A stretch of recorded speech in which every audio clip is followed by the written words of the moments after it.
Assalamualaikum warahmatullahi wabarakatuh. Waalaikumsalam warahmatullahi wabarakatuh. Perkenalkan nama saya Martin Wijaya bersama Ibu Tauko Fatul Mula dari Punya Pramusi Lari Pakis akan mempraktekkan proses teaching di sekolah. Jadi pada kasus ini Pak Tauko menemukan satu permasalahan atau kasus dengan muridnya yang bernama Vano, di mana Vano masih belum bisa ditinggal oleh ibunya ketika KBM berlangsung, sehingga mengganggu suasana pembelajaran yang oleh selalu kita ditunggu ibunya di dalam kelas. Pertanyaannya nanti akan kita simulasikan dan kita praktekkan dalam percakapan ini. Berikut adalah praktek percakapan kucing dengan alur tinta yang kami lakukan. Assalamualaikum Pak E, apa kabarnya Bu hari ini? Waalaikumsalam Pak Martin. Alhamdulillah baik Pak. Pak Martin bagaimana nih kabarnya hari ini? Alhamdulillah baik juga Bu. Sebelumnya saya mohon maaf ya Pak, telah mengganggu waktu Bapak nih siang-siang. Oh ya, ada apa-apa Bu, saya tidak bisa singgung kok. Kemarin saya pembinanya Pak E, katanya ingin ngobrol dengan saya. Jadi apa ya yang Pak E ngomongkan ke saya? Jadi begini Pak, di kelas saya itu ada salah satu murid, anak ini belum bisa dikatakan belum mandiri Pak. Dia itu selalu minta ditunggui oleh ibunya ketika pembelajaran berlangsung Pak. Pasti dia mintanya ibunya itu di dalam kelas Pak, tidak boleh keluar kelas, tidak boleh ditunggui di luar. Akan menangis Pak jika tidak ditunggui ibunya di dalam kelas, seperti itu Pak. Oke, jadi seperti itu. Jadi ada salah satu murid Pak E ketika pembelajaran berlangsung minta ditunjuk oleh ibunya di dalam kelas, dan ketika tidak ibunya dia akan menangis itu. Apakah benar seperti itu? Betul Pak, benar seperti itu Pak kasusnya. Nah, kita akan ngobrol nih mengenai masalah ini. Jadi di akhir pembicaraan ini, apa sih yang Pak E harapkan dari percakapan yang sudah ini nanti? Jadi di akhir percakapan ini saya ingin mendapatkan solusi lah Pak atas permasalahan yang saya hadapi. Setidaknya bisa membantu si anak ini agar supaya bisa mandiri Pak, bisa maulah ditinggal ibunya, tidak tunggu ibunya di kelas Pak ketika KBM berlangsung. Oke, sekarang Dr. Pak E bisa menceritakan tentang kondisi yang dialami oleh murid Pak E yang bernama Malu tadi. Jadi begini Pak, murid saya ini sebenarnya tergolong secara akademik di atas rata-rata Pak. Ketika saya suruh untuk mengerjakan tugasnya, pasti dia itu selesai nomor 1 Pak, selalu selesainya itu 2 Pak. Tetapi Pak, masalahnya dia itu tidak mau ditinggali oleh ibunya. Ibunya itu selalu disuruh mengintip lah Pak, selalu di samping dia. Jadi bisa dikatakan anak ini, Vano ini belum mandiri secara sosial dan emosionalnya Pak, masih bergantung lah sama ibunya, kemana-mana selalu minta ditemani ibunya Pak. Oh, seperti itu. Jadi baik ingin anak itu mau ditinggal oleh ibunya dan tidak menangis lagi ya jika tidak ada ibu di kelas, sehingga bisa mandiri secara sosial dan emosional. Nah, dari pengamatan Pak E, kira-kira menurut Pak E, hal apa sih yang membuat anak tersebut tidak mau ditinggal dan minta ditunggu terus oleh ibunya? Kemarin nih saya sempat ngobrol Pak sama mamanya Vano, sama ibunya. Memang sengaja saya ajak ngobrol sih, sharing Pak seperti itu. Beliau itu bercerita Pak bahwa mereka itu tinggalnya itu di perumahan dan Vano ini anaknya cenderung pendiam dan pemalu karena tinggal di perumahan itu Pak. Jadi jarang sekali mereka itu bersosialisasi dengan lingkungan sekitarnya. Dan mamanya juga bercerita kalau Vano ini adalah anak satu-satunya, jadi di rumah itu tidak ada teman mainnya Pak. kemana-mana pasti ibunya lah yang selalu mendampinginya. Oh begitu, jadi yang membuat Vano itu belum bisa mandiri dan masih tergantung sama ibunya karena jarang bersosialisasi ya Bu ya, dan selalu ditemani ibunya kemana-mana dia pergi. Ya betul Pak, seperti itu. Menurut Pak, indikator atau ciri-ciri anak yang mandiri itu seperti apa sih sebetulnya? Jadi kalau menurut saya ciri-ciri anak yang mandiri untuk usia Vano ini ya Pak ya, bisa dilihat dan ditunjukkan dari sikapnya lah Pak. Setidaknya kalau sekolah itu tidak menangis kalau tidak ditunggui, bisa ditinggal ibunya sendiri, tidak minta ditunggui ibunya sendiri, dan juga bisa dilihat dari aktivitasnya yang dilakukan di kelas, bisa mengerjakan tugas sendiri atau bisa memakai sepatunya sendiri tanpa dimintai bantuan oleh mamahnya, bisa merapikan alat tulisnya sendiri. Seperti itu Pak, kriteria mandiri itu kalau di TK. Jadi ciri-ciri mandiri menurut Ibu salah satunya adalah tidak ditunggui di kelas ya, dan tidak menangis ketika ditinggal oleh orang tuanya, dan dapat mengerjakan tugas sendiri, itu ya Bu ya. Dan ciri-ciri tersebut jika dinilai menurut perkembangan anak TK dengan tahapan apa sih perkembangan untuk kemandirian Vano itu? Jadi indikator penilaian di TK itu ada 4 Pak. Yang pertama belum berkembang, yang kedua mulai berkembang, yang ketiga berkembang sesuai harapan, kemudian yang terakhir berkembang sangat baik. Jadi menurut saya perkembangan kemandirian Vano ini berada di tahap belum berkembang Pak. Nah, sekarang perkembangan Vano pada tahap berkembang ini, Ibu sendiri kepingin paling tidak Vano itu pada di tahap perkembangan apa ya Bu? Dengan keadaan dan situasi yang seperti ini ya Pak ya, setidaknya itu Vano berada di tahap berkembang sesuai harapan itu sudah cukup baik lah Pak. Setidaknya tidak ditunggui ibunya di dalam kelas lah, nunggunya di luar lah Pak, ada perubahan lah seperti itu. Oke, kalau ada situasi seperti itu, apa yang harus dilakukan ya untuk membantu Vano pada perkembangan seperti itu? Oke, sebenarnya itu sih Pak yang lagi saya pikirkan. Pasti yang bisa saya lakukan untuk membantu Vano ini agar bisa mandiri di sekolahnya. Kalau dari pengalaman baik, Vano senang diperlakukan seperti apa sih supaya lebih nyaman dan tidak tergantung ibunya untuk belajar di dalam kelas? Saya pernah nih Pak kemarin berbincang-bincang dengan Vano dan mendekati Vano, saya ajak ngobrol nih Pak berdua. Dari obrolan tersebut saya ini banyak membaca apa ya Pak ya, asesmen diagnosis di awal. Vano ini anaknya sukanya itu kalau di rumah itu nonton televisi Pak, melihat televisi. Jadi sudah dapat saya simpulkan bahwa Vano ini mempunyai gaya belajar audiovisual. Dan dari obrolan saya bersama Vano ini, Vano anaknya sukanya ini dipuji Pak, diberikan reward. Reward bukan dalam arti dia ya Pak ya, berupa pujian saja. Vano itu sudah senang Pak, jempol atau tepuk tangan, apresiasi lah Pak, seperti itu, senang sekali Pak. Kalau digitukan, dan ketika kegiatan menggambar nih Pak di kelas, pasti dia senang sekali Pak.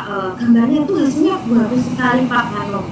Berarti dia punya kelebihan di bidang gambar Pak, seperti itu. Oh, jadi begitu. Vano senang dengan ujian ya, memiliki gaya belajar audiovisual.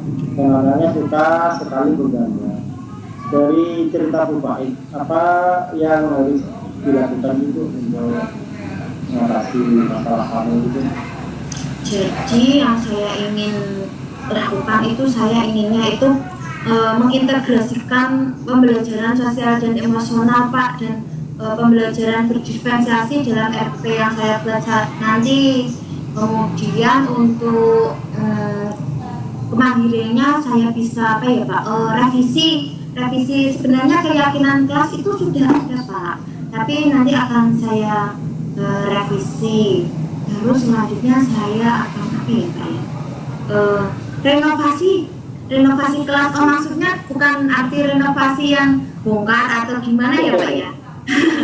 Nanti saya akan mempercantik lah, menghias kelas saya agar si Vano ini merasa aman, nyaman di kelasnya. Seperti itu Pak rencana saya.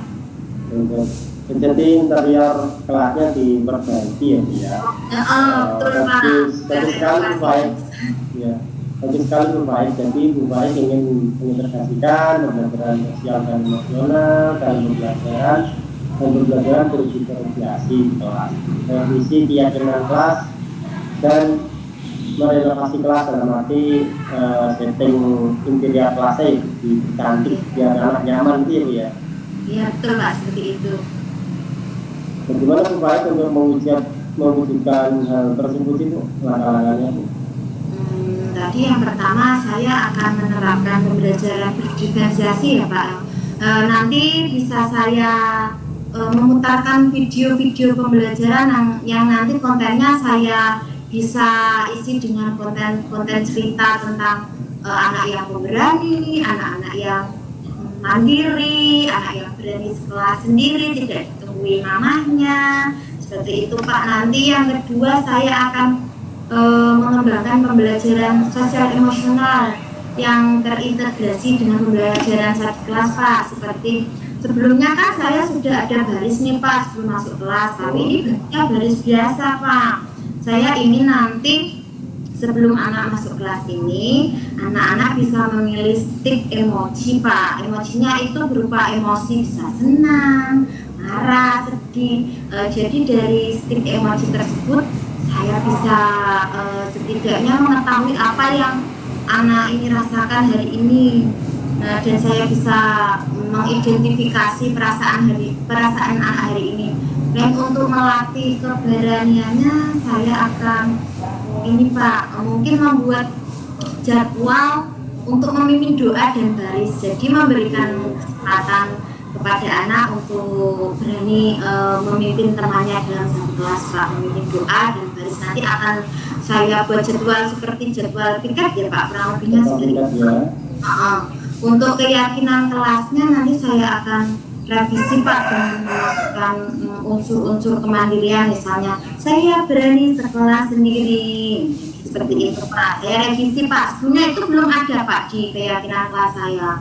Kemudian untuk yang tadi mempercantik ruangan kelas, saya bisa menghias dengan poster-poster atau gambar-gambar yang berkaitan dengan kemandirian, atau bisa nanti hasil karya anak, gambar anak bisa saya tempel-tempel di dinding kelas untuk bisa mempercantik dan menambah kelas itu menjadi lebih nyaman.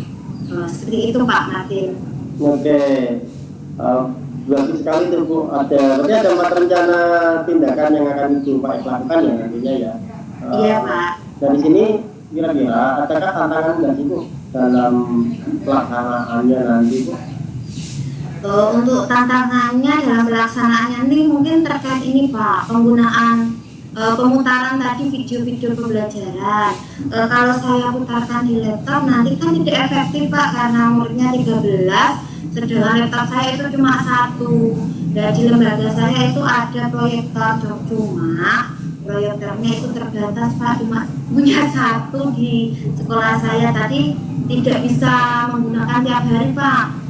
Masalahnya seperti itu. Kemudian untuk yang menghias kelas ya Pak ya, saya kan sendiri nih Pak, tidak punya guru pendamping, jadi ada keterbatasan tenaga untuk menghias kelas saya nanti. Gitu. Bagaimana nantinya dalam pelaksanaannya supaya mengatasi tantangan tersebut? Untuk yang itu ya tadi tantangan ya Pak ya. Saya akan mungkin memvariasikan bentuk pengajaran saya Pak, mungkin dengan bercerita menggunakan boneka tangan, biar setiap hari tidak menggunakan proyektor lah Pak. Untuk menghias kelasnya nanti saya bisa kerjasama kolaborasi dengan wali murid saya Pak. Jadi nanti saya libatkan wali murid saya untuk menghias kelas saya Pak.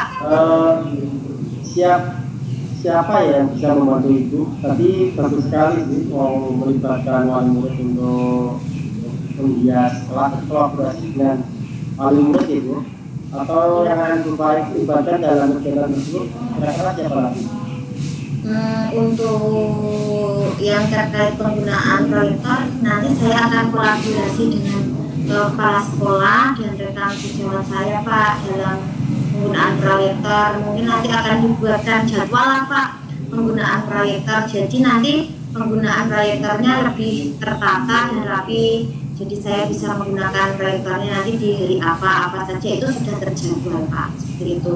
Untuk yang keyakinan kelas nanti saya akan kolaborasi dengan anak didik saya supaya mereka memberikan pendapat mereka dan dapat merevisi keyakinan kelas saya. Untuk menghias kelasnya seperti yang sudah saya ceritakan tadi, saya akan kolaborasi Pak dengan wali murid, meminta bantuan mereka untuk berkontribusi menghias kelas kita agar supaya lebih cantik, lebih indah dan cepat selesainya. Wah, mantap Bu. Kira-kira kapan rencananya akan dievakuasi atau dilakukan dalam waktu dekat, dalam minggu ini misalnya mungkin? Cepatnya Pak, insya Allah saya akan laksanakan minggu depan ya. Bagus sekali. Ya, rencana itu sangat bagus. Mudah-mudahan yang direncanakan dapat berjalan dan selesai dengan harapan Ibu. Oke, baiklah. Ada lagi yang ingin Bapak sampaikan? Mungkin apa yang Bapak dapat simpulkan dari sesi percakapan kita ini Ibu? Terima kasih Pak Martin yang dapat saya simpulkan dari percakapan singkat ini. Awalnya tadi kan saya merasa bingung nih Pak ya, apa yang terus saya lakukan mengatasi sifat ini di kelas. Setelah ngobrol dengan Pak Martin ini saya dapat pencerahan, dapat ide-ide baru Pak, yang tidak sabar nanti saya akan segera laksanakan, segera saya eksekusi Pak di kelas saya. Oke Bu, saya juga ingin mendengar bagaimana kabar rancangan atau rencana yang baik tersebut. Nanti kapan-kapan kita mungkin bisa ketemu lagi ya Bu, kita ngobrol lagi. Saya kepingin mendengar hasil yang positif, bagaimana perkembangan dari masalah ini tadi sekarang. Ya, terima kasih Pak Martin sekali lagi ya Pak, telah meluangkan waktunya dan mendengarkan cerita saya. Kita ketemu lagi minggu depan ya Pak ya. Insya Allah Bu, sama-sama Bu. Baik, permasalahan itu bisa juga menambah pengalaman buat saya kok, nanti biar saya juga jadi guru yang lebih baik lagi untuk mendidik anak-anak atau murid kita di sekolah nanti. Itu Bu ya. Iya Pak, kalau begitu saya pamit dulu ya Pak. Sekali lagi saya terima kasih sekali Pak Martin telah meluangkan waktunya, dan saya mohon maaf ya Pak ya telah mengganggu waktu Bapak. Selamat siang ya Pak ya. Assalamualaikum Pak. Selamat siang Bu. Waalaikumsalam. Tetap semangat Bu. Baik. Iya. Refleksi diri praktek kucing saat ini, dari apa yang sudah kami lakukan, saya sama Bu Baik, apa yang sudah berjalan dengan baik selama percakapan, komunikasi sudah berjalan dengan baik, berjalan dua arah, sudah berjalan dengan baik, aku dan isinya komunikatif lah. Apa yang masih perlu diperbaiki atau ditingkatkan? Yang perlu diperbaiki adalah mungkin dari redaksi cakapannya ya, nanti bisa kalau sedang diulang-ulang gitu. Dan bisa mengajukan pertanyaan yang lebih berbobot untuk menggali kekuatan dan potensi yang ada pada guru. Apa yang Bapak Ibu lakukan tetap dalam kondisi desain dan penuh sebelum dan saat melakukan pitching. Agar tetap riset sebelum melakukan pitching, saya harus punya gambaran pertanyaan-pertanyaan apa yang nanti akan diajukan, dan pada saat kegiatan pitching coach membuat catatan-catatan kecil apa yang disampaikan oleh diri. Terus apa yang akan Bapak jelaskan untuk bagian katanya, untuk memperbaiki saya akan terus berlatih untuk melakukan kucing serta mengatasikan kekurangan yang ada. Terus untuk baiklah mungkin tanggapan atau umpan balik dari percakapan tadi itu melakukannya dengan saya apa Bu? Ya, terima kasih Pak Martin. Perasaan saya setelah melakukan ngobrol bareng lah, ngobrol santai dengan Pak Martin atau istilahnya di kucing, saya merasa senang sekali ya Pak ya, diajak untuk melakukan refleksi terhadap diri saya sendiri. Jadi permasalahan yang selama ini saya simpan, saya pendam dalam hati menjadi terselesaikan dengan baik lewat praktek kucing ini. Saya juga didorong atau dimotivasi oleh coach saya yaitu Pak Martin untuk menggali potensi-potensi yang ada pada diri saya sendiri, menemukan solusi atas permasalahan yang saya hadapi, yang tadinya ini saya masih bingung Pak dan menerka-nerka apa sih yang seharusnya saya lakukan melalui praktek kucing di siang ini nih. Saya sudah menemukan titik temu dari permasalahan yang saya hadapi atau ide baru yang nanti akan saya eksekusi dan saya terapkan di kelas saya. Seperti itu Pak. Terima kasih Pak Martin sekali lagi. Terima kasih Bu Faiko atas waktunya untuk kucing-kucingan hari ini ya. Mungkin perbaikan untuk kita bawa ke sekolah kita masing-masing di dunia pendidikan yang baik. Oke, Pak. Terima kasih. Terima kasih Bu Fitri. Hasil kita yang sangat hebat.